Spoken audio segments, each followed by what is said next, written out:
Cum să îți creezi propria alee rustică? Do it yourself. Crearea unei alei rustice prin intermediul unui proiect do it yourself este o alegere excelentă, deoarece îți permite să personalizezi complet aspectul și designul aleii conform gusturilor și preferințelor tale.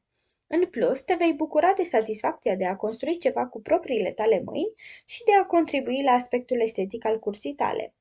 De asemenea, vei economisi bani și vei dobândi noi abilități și cunoștințe în timpul procesului de construcție.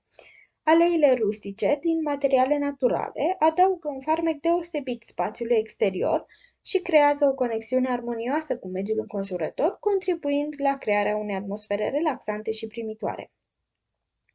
Planificarea și măsurătorile. Începe prin a planifica traseul aleii și măsurând suprafața pe care dorești să o acoperi. Alegerea materialelor. Optează pentru materiale naturale, cum ar fi piatra naturală sau cărămizile vechi, pentru a crea un aspect rustic autentic. Excavarea și nivelarea terenului. Sapă o groapă corespunzătoare în zona aleii și asigură-te că terenul este nivelat. Stabilirea fundației. Creează o fundație solidă pentru alee folosind un strat de pietriș sau nisip compactat. Plasarea pietrelor sau cărămizilor.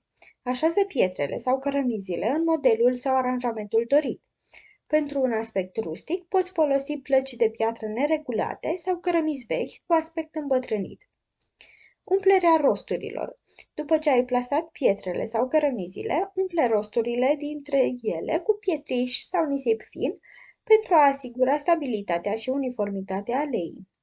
Compactarea. Utilizează un compactor manual sau o placă vibratoare pentru a compacta pavajul și a asigura o suprafață uniformă.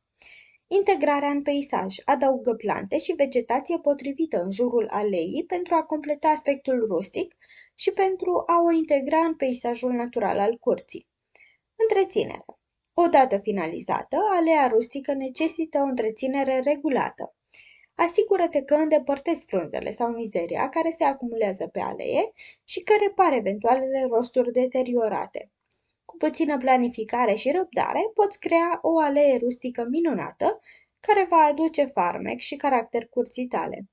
Acest proiect Do It Yourself îți oferă ocazia să te bucuri de o alee personalizată și autentică, care va deveni un punct de atracție și un spațiu plăcut pentru plimbări în mijlocul naturii.